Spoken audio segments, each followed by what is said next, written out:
What's up, YouTube? Welcome to another episode on the Chris Law Network. I am your host, Chris Law. Today, I want to talk to you about how to raise a black son in Atlanta, Georgia.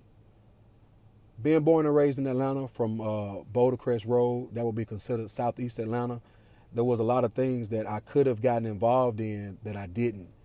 While a lot of people that I went to school with in the 90s were girls were getting pregnant, a lot of guys were getting strung out on drugs or going to jail, and just even down to something as minor as skipping school. It was a lot of things that I did not do, and that was because of the fear that I had for my father. My father being a Vietnam War veteran and also being a former police officer, there was a lot of things that he instilled in me as a child through fear that I actually carried those things over into my adult life. I feel like black boys, sons that will one day become black men, they need structure. Now, I know a lot of times, structure can be kind of misconstrued with, whoopings and not letting them go anywhere. And I know a lot of people really frown upon whooping your kids. But unfortunately, black men, we need that.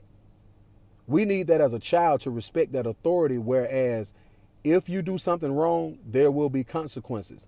Now, I know a lot of parents feel like, well, you can just give them punishment or make them write sentences. That never worked for me. Punishments were just more so, I'm pissed off because I can't leave my room or I can't go outside. But having that consequence of a whooping always kind of told me when it was time to skip school, nah, don't do that. Because what if your daddy be at the mall where y'all getting ready to go? Or don't do that. What if your daddy pull up at the gas station and you sitting in the car with somebody and you know good and well you're not supposed to be anywhere else but at school? I never snuck out the house when I was coming up. I never did anything like that. I didn't get involved with dealing in any kind of narcotics or anything like that until I got to be a grown man, like over 21. And it's because of that structure that my daddy built, that foundation that he built.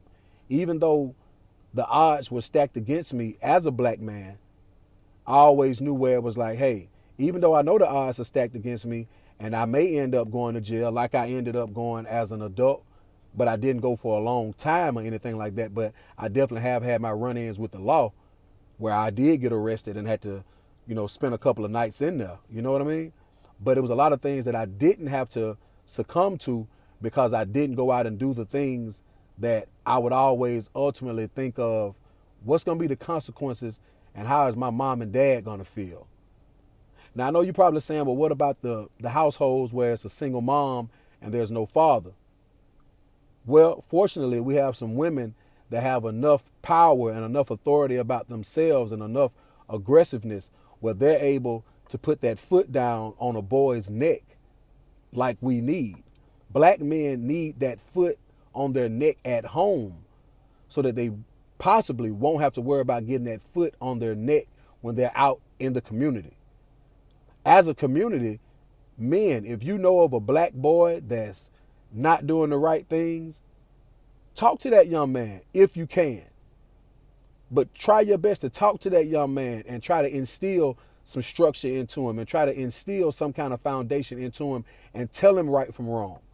We see too many cases where our black men are being gunned down in the streets and just not getting that chance that they need or getting that tough love that they need in order to not be within those situations. And some of those situations, they just can't even, avoid based on where they are and definitely based on their skin color. Being black is a blessing, but it can also be a curse. They're doing their best to try to take the men out of the household. It's something that's been going on since the beginning of time as far as with us. All I'm saying is that black boys in America, or definitely in Atlanta where I come from, they have to have structure. It's too many outlets for them to be able to not do the right thing. It's too many TV and videos and stuff like that for them not to be able to do the right thing.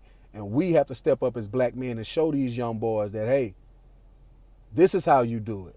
This is what you do, and this is what you don't do. Talk to them with aggression, but also show them some love at the same time, i.e. tough love. That's what that is. With my sons, I let them know I love you. I'll do anything for you.